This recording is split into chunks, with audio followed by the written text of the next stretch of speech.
नमस्कार दोस्तों। आज हम एक बहुत महत्वपूर्ण बात पे चर्चा करेंगे। 2 दिन पहले भारत के मुख्य न्यायाधीश ने एक प्रोग्राम में ये कहा था कि हिंदुस्तान में जिस तरह से ट्रोलिंग बढ़ रहा है उससे सच्चाई कहीं ना कहीं दब रही है और फेक न्यूज़ का ज़माना है। इसका असर सिर्फ समाज पे ही नहीं, इवन जजेस के काम करने के तरीके पे भी पड़ रहा है।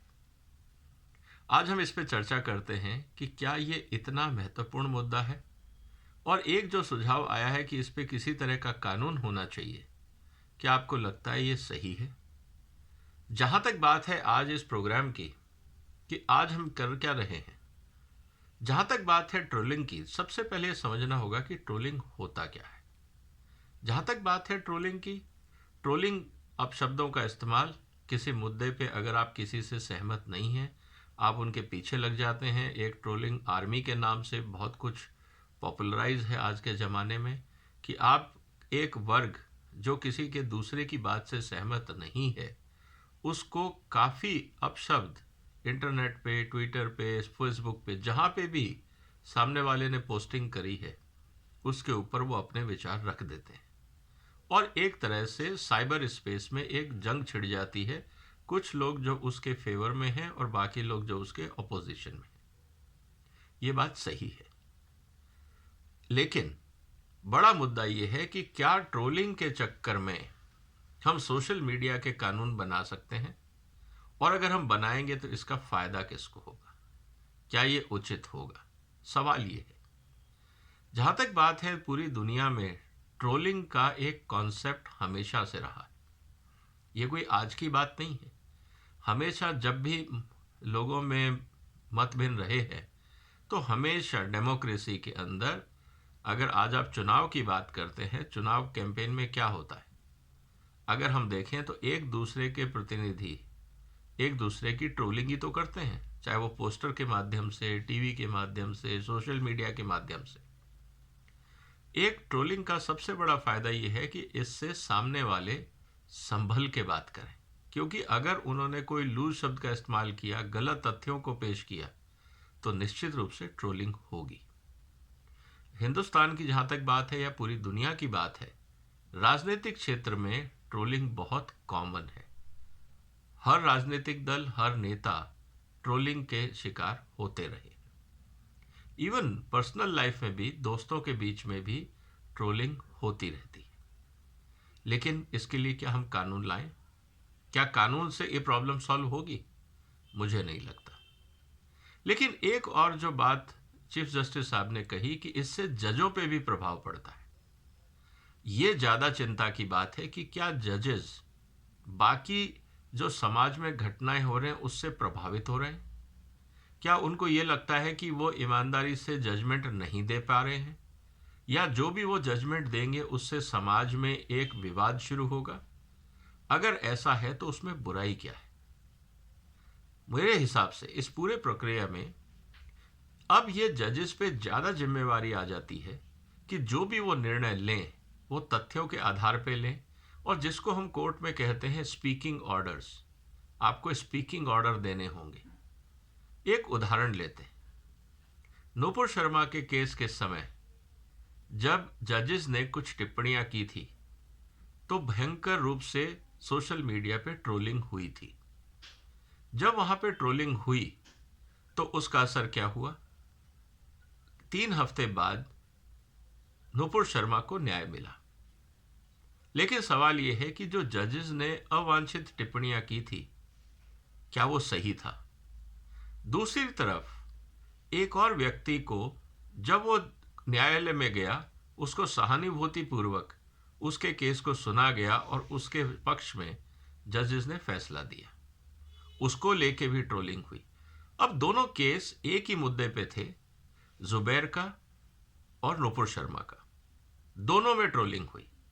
लेकिन क्या हमें यह नहीं समझना चाहिए कि ट्रोलिंग का आधार क्या था? जनता ने ट्रोलिंग क्यों करी? क्या बगैर ट्रोलिंग के अगर समाज में लोग चुपचाप बैठ जाएं तो जनता जो है, अगर वो किसी कारण से अपने को लगता है कि जनता को लगता है कि वो फैसला ठीक नहीं हुआ है, तो कहाँ जाके अपना रोष व्यक्त करेगी? पॉलिटिशियंस को तो हर 5 साल बाद चुनाव में जाना है। अधिकारियों के ऊपर पॉलिटिकल प्रेशर है, जनता का प्रेशर है, पब्लिक हैंडलिंग रहती है। लेकिन जजेस के ऊपर किस बात का प्रेशर है? आज अगर हम ये कहें कि अकाउंटेबिलिटी अगर देखी जाए तो हर संस्था की अकाउंटेबिलिटी है किसी ना किसी के ऊपर। लेकिन आम आदमी को ये लगता है कि शायद जजेस के ऊपर अकाउंटेबिलिटी नहीं है, क्योंकि संविधान ये कहता है सेपरेशन ऑफ पावर। जजेस पॉलिटिशियन को जवाबदेही नहीं है, लेकिन नौकरशाही पॉलिटिशियन की जवाबदेही है। पॉलिटिशियन जनता के सामने जवाबदेही करते हैं जब चुनाव में आता है उनके लिए, या राष्ट्रपति को भी उनको जवाब देना पड़ता है, संसद में जवाब देना पड़ता है। जजेस के ऊपर किसकी जवाबदेही है? जजेस किसको जवाब देंगे? और अगर ट्रोलिंग पे बैन लग जाएगा तो जजेस पे जो प्रेशर पड़ता है तो क्या वो हटेगा नहीं? क्या ये प्रेशर खराब है? मेरे हिसाब से 3 बातों पे हमें ध्यान देना चाहिए। पहला, ट्रोलिंग। लोग ट्रोलिंग करते क्यों हैं? क्योंकि उनको लगता है कि शायद उनकी सुनवाई नहीं हो रही। एक आम आदमी के हाथ में सोशल मीडिया एक बहुत बड़ी ताकत बन के आया है। वो अपनी बात को अब 5 साल इंतजार के बाद नहीं, जैसे ही घटना होती है तुरंत अपने विचार, अपने व्यूज, जो उनकी वोकेबुलरी है उस रूप में रख देते हैं। कभी कड़वे शब्दों का इस्तेमाल होता है, कभी एब्यूजिव लैंग्वेज का इस्तेमाल होता है। लेकिन अगर हम उसकी ग्रामर पे ना जाके उसकी भावनाओं पे देखें तो ये चीज़ तो समझ में आएगी कि जनता में कितना गुस्सा है, किस बात को लेके गुस्सा है। पहली बात। दूसरा, अगर न्यायालय से जनता को न्याय नहीं मिलता तो जनता कहां जाए? नुपुर शर्मा के केस में नुपुर शर्मा को जब यह कह दिया गया कि हम आपको आज रिलीफ नहीं दे रहे हैं, तो नुपुर शर्मा के पास क्या ऑप्शन था? नुपुर शर्मा भारत की एक नागरिक है। तो अगर नागरिक को उसका हक नहीं मिलेगा और कोर्ट से हक नहीं मिलेगा और सुप्रीम कोर्ट से हक नहीं मिलेगा, तो वो कहां जाएगा? क्या वो पार्लियामेंट जा सकती? क्या वो राष्ट्रपति के पास जाए? या वो धरना प्रदर्शन करे? आम आदमी क्या करे? तो मुझे लगता है सोशल मीडिया एक आम आदमी की ताकत है।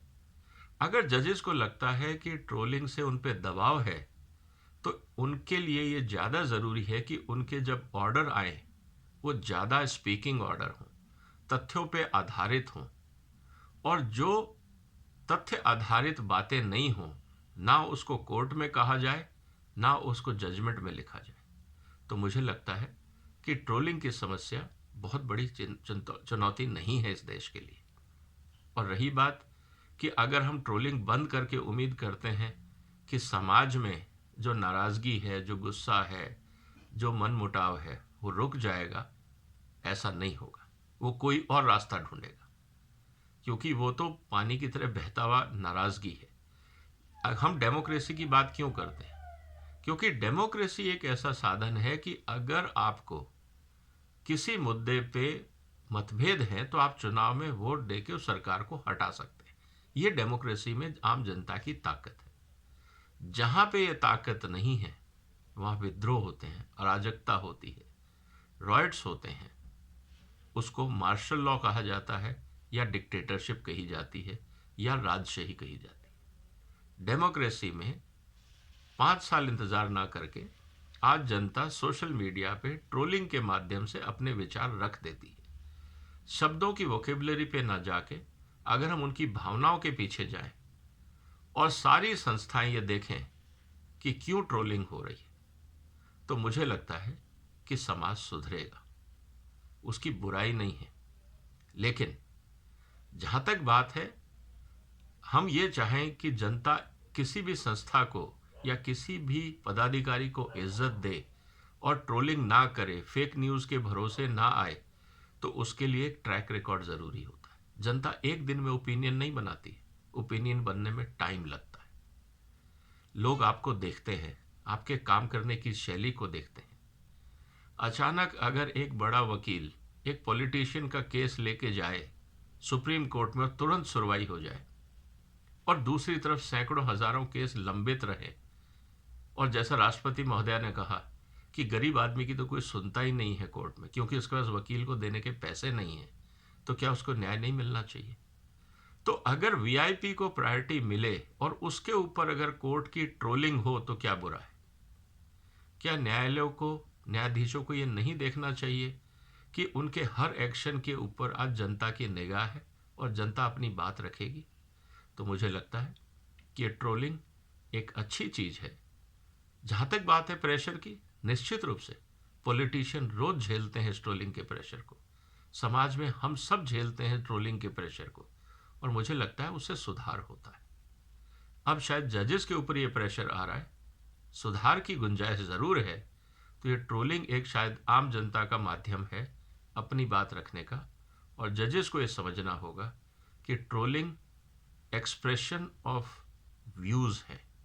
लैंग्वेज कुछ भी हो सकती है, वोकेबलरी कुछ भी हो सकती है, लेकिन ये संवैधानिक अधिकार है, राइट ऑफ एक्सप्रेशन, ये ट्रोलिंग का माध्यम।